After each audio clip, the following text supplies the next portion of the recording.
TCU Horned Frogs.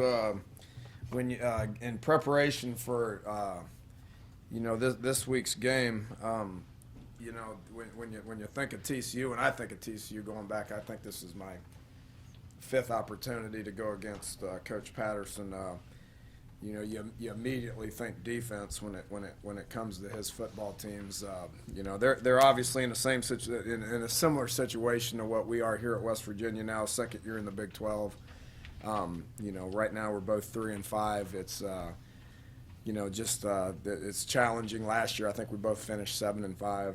The Big 12's challenging as we're figuring out, but when you think of TCU, it's all about the defense. They're really good on defense. They got a lot of returning starters. All five secondary guys from last year are returning starters. They're as good of a secondary as potentially as there is in college football. Was very impressed with them last year, and then after studying each and every one of their tapes this year, I'm even more impressed with them. But they have 7 or 8. I think they had 9 returning starters on defense coming back. They lost the field kids to the injury early. With that said, they got a lot of returning guys, and they're very well coached. His defensive staff's been together for a while. Been doing the same thing at TCU for about 15 years now. So he's got tremendous continuity with the coaching staff and has recruited guys to do the same thing there over the last almost decade. So good against the run, great against the pass. They play the ball in the air well. They go after the ball. Don't rush the passer as well as they did last year. They lost the NFL guy, and then obviously with Fields being out. But got to have tremendous depth. They play a lot of people, and will be a challenge for our offense. As everybody is well aware, we haven't been playing winning football on offense, and we need to continue to improve. Our guys are continuing to improve, are eager and excited about their preparation, and we'll expect to do the same thing this week. But it's going to be a challenge for us. We got to figure out a way to move the ball, and we got to figure out a way to get it in the end zone, and expect to do that. Offensively, they're searching a little bit offensively. They got great skill. They have 3 good running backs. They got 4 or 5 great receivers. They do have skill. They obviously going to play 2 different quarterbacks.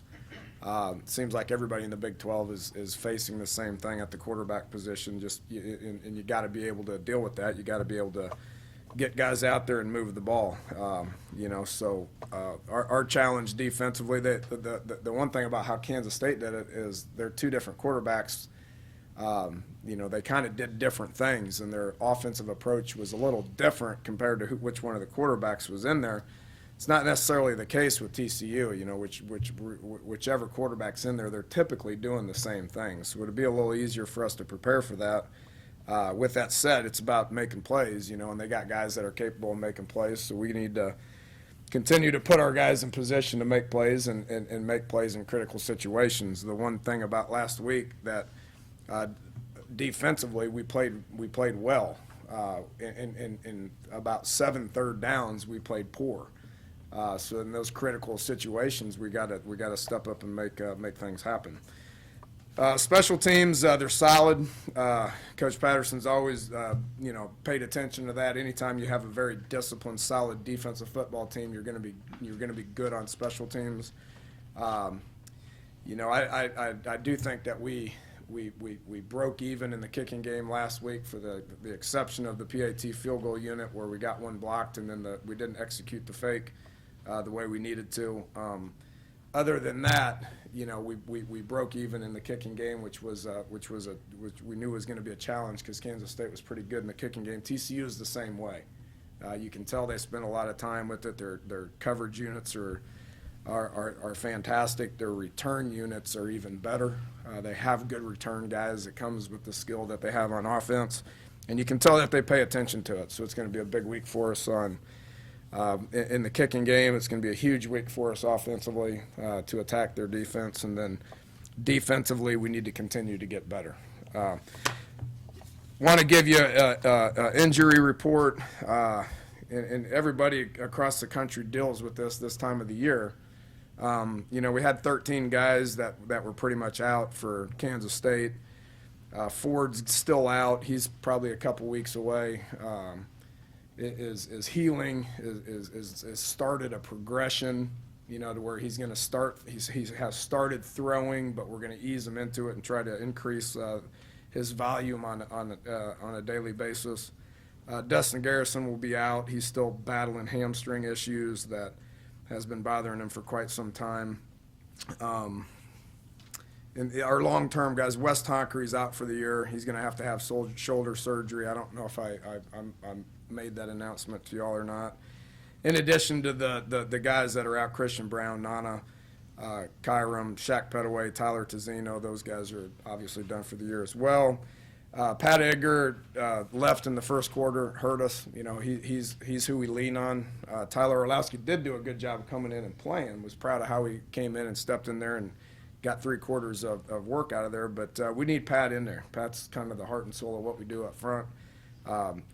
By him coming out of the game in the first quarter was difficult for us, but I am proud of how Tyler went in and did that. But Pat will be day to day. Doubt he goes today, but should be able to get something out of him tomorrow. Doug Rigg, his second concussion of the year, is clearing, but we will have to monitor how he does today. He'll be non-contact. Hope to get him back. He'll be day to day. Darrell Worley's got a shin. He was progressing into an every down player at corner, and was not able to go. He's got a bad shin. Will be day to day, and we hope to get him back. We expect to get him back. Dontrell Hyman day to day did not play in the game on Saturday.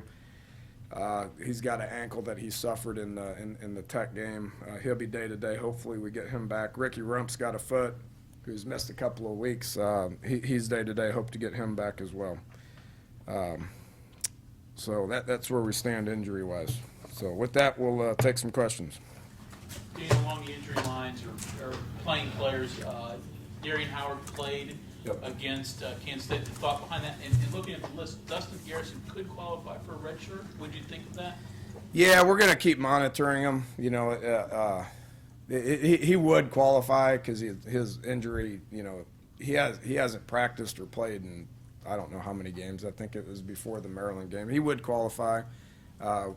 Obviously, us being able to put bodies out there and for the next 4 weeks, I think would be important. But we'd do that if we could. And again, it depends on how he continues to progress. Right now, he's not ready to go. What was the other question? Oh, Howard. Yeah, we pulled his. He's been getting better. He was a late guy in camp. I don't remember specifically when he got here midway through camp, but he's been progressing. It's been a weekly conversation for us for about a month. Do we play him? Do we not play him? Dontrell was out. So we needed to move Kyle Rose exclusively to end, and Kyle played really well at end for us. I mean, having him and Shaq and Will in there was good against a team like Kansas State, be able to stop the run, but it left us a nose short because Kyle had been getting in there playing some of the nose for us and didn't feel like we could do that. So made the decision to play him. He played about 15 snaps and would look for him to play more than that this week. Talked about TCU's pass rush, maybe being a little down from last year. They're still leading the conference in sacks. Yeah. How much of that has to do with the secondary, and how much of that is them just reloading those guys? Yeah, I probably should have. That may have came out wrong. It's not to say that they're not capable of rushing the passer. It's just not having Fields, and then the one dude, the Mapanga or something that they had last year against us. Those guys were. I mean, they're just NFL talents. They're still getting there. They do a great job rushing the passer. Their secondary matches routes and covers as good as I've seen. Period. I mean, they're just really good at it. So the quarterback sits back there, and you where do you throw? Well, there's nowhere to throw. Well, that rush gets there. But John Kuntz was played against us last year and gave us fits. So he's capable of it. Those two guys on the inside, the Chucky Hunter and the Davion Pearson, those guys do just a tremendous job of holding their gaps in the run game, but then understanding when it's run, when it's pass, when it's screen, and come up field as well. So got capable people doing it. Get to the quarterback well, but that pass coverage in the back is something special now. Dana, you were talking about the defense playing well, except for about 7 third downs or so.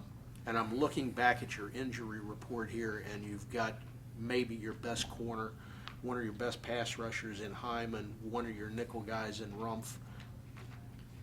Does that have anything to do with it? Because those third downs are in that nickel package generally. Yeah, but what are you gonna do about it? You got to put people in there to the next guy up thing pertains to that same very exact situation. So, you want your best guys out there. Injuries affect everybody. You got it. I mean, shoot, I imagine TCU would like to have their best pass rushing defense end available for them as well. So, not going to use that as an excuse not to be successful. Never have, never will. We were in position to make plays. We got to make plays. We got to trust what everybody does, and we got to execute, the proper coverage as it's called. So, regardless of who the bodies are, they need to know what to do. They need to get in. They need to do it to their best ability, and it's our job to coach them up to do so. Dana, one name, I don't think you mentioned it, but maybe because it's no big deal, but Gross hadn't played for a while. Is he able? He had a hamstring last week against Texas Tech. He pulled it on Wednesday or Thursday, so he was hampered against Texas Tech. The Kansas State game was not his type of a game. He's a little light. He needs to mature. He needs to develop. He's a guy I wished we could redshirt. Darian Howard's a guy I wished we could redshirt. We're redshirting about 17 guys right now, which is going to be good for the future. But those are two guys that you wished you could redshirt, but you just can't. So until we get in position where we can, then you got to play them. Patterson, I think it was probably back in Dallas in July, said about calling plays against offense in this league that he tries to maybe like audibilize on defense if he has the time to communicate it. How different is that from your perspective when you call something, but usually they don't audibilize on defense. It's basically like an offensive concept. Well, where I see it happening a lot is with up-tempo teams, that hurry up and act like they're going to snap it and then pull off. You can get into some defensive audibles at that time. Pertaining to the offense, I'm not quite sure where you're going with that. I mean, we don't do that as much. We get the right personnel in, we let it settle, we call the play. If we don't like it, then it's up to the quarterback to flip it to something else. That's where we're a little handcuffed offensively with the inexperience that we have at quarterback. Defensively, we didn't have to face that against Kansas State. They were going to use up 40 seconds and snap the ball. TCU will push the ball. They know huddle. They'll go fast, just like Texas Tech did, like Oklahoma State did. But he doesn't, like if you call in the play or whatever and Clint gets back there, he doesn't signal in a play from the sideline because he sees something. It's not like, all right, He is, Keith. Let's change this. I'm not following you. Okay. You call a play and you run out there, right? Does he? You talking about me offensively? Yeah, and Patterson on the other side, if he sees something and reacts, and he said that maybe it was a tempo thing, but if there's time, he's going to try to change it to get into a better call. That doesn't sound like it's a very common thing. No, you don't. It's not with all the tempo that's going on. Right. You can't. I mean, it gets difficult to be able to do that. He's got his little play sheet like us offensively. We have our play sheet. He looks at it. He sees what the personnel is. He picks from a collection of things. Like, for instance, he made this comment on facing Kansas State on third downs. We were 0 for our last 6 or whatever it was, and we had a different coverage called on all 6. So if it doesn't work, you try something else and you live with it. You can't. I think I know where you're going with it, Mike. But you can't. You're not going to win football games by calling perfect plays. You're not. I mean, you can do your best. You can. I will challenge anybody to say they ever called anything close to a perfect game. I mean, you got to call plays to your best ability, and you got to try to get yourselves into the right plays based on what you think they're going to do on all 3 sides of the ball. But then there's a whole lot of just executing the play, make it work. I mean, if you're covered, then you need to fight for the ball and catch it. You know, if a guy's unblocked, then at some point you got to make the guy miss. I mean, you got to make plays. You got to execute. You got to execute the plays that are called. That's the one thing that we need to do a better job, is just executing the calls consistently. You know, that takes time. Said the offensive look doesn't change much when Casey's in there, but I mean, in terms of them being able to execute it, how much does that change having a more veteran guy back there? I don't know how much more veteran he is. I mean, you know, the other guy, the Boykin guys, played quite a bit of ball too. You know, I mean, he played the whole game against us last year. I mean, he played the whole year last year. You know, and he's played the majority of the snaps this year. So he's played more in the last year and a half than Paul Hall has. You know, obviously over the course of a 4-year span, you know, he's taken probably a few more snaps, but they're both experienced guys. They've both taken plenty of reps. They're both capable of getting in there, executing the offense, and moving the ball. Probably not at the consistency like I'm talking about in their mind that they'd like to see, but probably only a matter of time before that gets worked out. Dana, we've talked a lot about the quarterback play and the wide receiver play, just getting the skill stuff. But what I've seen when offenses aren't working an awful lot, it goes back to offensive line play a lot. How is your line? I mean, it hasn't been discussed a whole lot. How has it held up in play? It's like everything that I'm explaining with our football team. Just the consistency is not winning football, you know, and we have been improving up front. Quentin Spain played the best game he's ever played on Saturday. Okay, so you know, we have been getting better. Pat Edgar continued to get better. His first 16, 17 snaps was really good, you know, and then obviously he goes down. Orlowski, Pankey, Marquise are young. They're going to keep improving. You know, in my opinion, you know, Fight and Kindler, you know, they need to get better. You know, I think they took just a small step back this past week, and they know that, and their challenge is get out there and get better this week. It's just consistent. You're right. I mean, you know, you can have average receivers if you have a great offensive line, you know. I feel differently about the quarterback position, but you need good quarterback play regardless if you have a good offensive line or a bad offensive line. You know, the good quarterbacks can bail out a bad offensive line at times. Don't know if a great offensive line can bail out a bad quarterback at times. They're still inconsistent, still learning to play together, still improving. I am pleased with their effort, their attitude, their will to get better and continuously try to improve. Dana, their defensive scheme is unique, 4-2-5. How unique is it compared to what you normally see? And does it change how you have to approach this week compared to other weeks? Nah, seeing it quite a bit. A lot of similarities in what they did and what Kansas State did last week. You know, we'll know what they're doing. You know, they're not going to trick us with what they do defensively. That's not their gig. I mean, their gig's to play with effort, to match routes really well, to stop the run. You know, with great technique. Their pad level on their D line is just outstanding. They get low and they push the pocket. So knowing what to do, you know, drawing up plays against it, I can come up with all kinds of schemes that work against it. It's the execution that's difficult. They're going to cover people. We're going to have to make plays when we're covered. With regard to Clint, has he progressed as far as making checks at the line? I mean, from week to week, or at this point in the season, are you pretty much stuck? That ain't going to happen this year. I've come to terms with that. So he's going to do his absolute best in understanding the game plan, going out and trying to execute it the best he can. That's 100% off season. He needs to be able to take cut-ups from an entire year without the pressure of trying to prepare for an opponent, you know, and just be able to sit in a room and study it and then go outside and practice it for a couple of months and then go through all of spring ball and the whole summer. He's going to need that downtime, that off-season time, in order to grasp what we're asking him to do. Would that be Which is not surprising. Sure.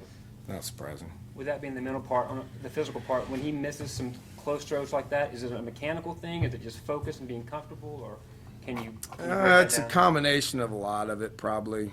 He had some issues last week, not trusting the offensive line as much as he should. He got antsy. His eyes weren't in the right spot all the time. He skipped some reads. The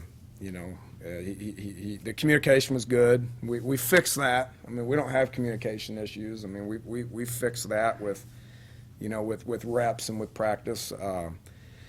The continuity with the receivers will improve with time. Understanding how a guy comes out of this cut and that cut, and how to throw a specific route over the middle of the field or the deep throws. I mean, it's experience, it's practice, it's continuity, it's trust, it's development, it's mechanics, it's understanding the offense. It's a whole list of things. Nobody's got time or patience for it, but it's just reality. Is he starting this weekend? I would think so. We got practice today. We'll go evaluate it today and tomorrow. I put Paul in there because I felt like we needed a little bit of a spark. We got down 2 scores and had 12 points, and it was in the fourth quarter. So I put him in there to see if he could execute it. And he understands what we're trying to do probably a little bit better. So felt like it was worth a try, and he got in there and moved us a little bit, but obviously didn't finish it or put forth a winning performance. So we'll evaluate these guys in practice and see how they do. Dana, have you seen bright spots from that relationship with the receivers the past couple of games? Not like I'd want it to be. No, I thought we played our worst game at receiver 2 weeks ago. I thought we played okay. This week I don't have huge issues with what we did receiver-wise this week. Not a winning performance. It's not progressing like I want it to progress. I think everybody would agree with what we saw last week. Offensively, it wasn't a winning performance, so the answer would be no.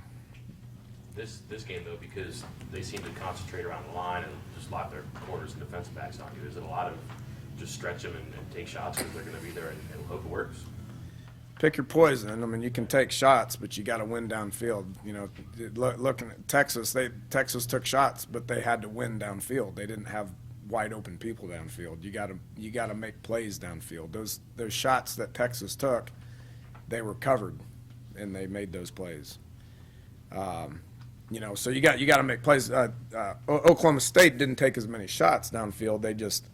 They sat in areas and the space was very small, and Chelf did a good job of putting that ball in there in tight space, and their receivers made plays. So you're going to have covered people. You gotta make the plays, make the proper throws, make the proper decisions, and catch the ball and get upfield.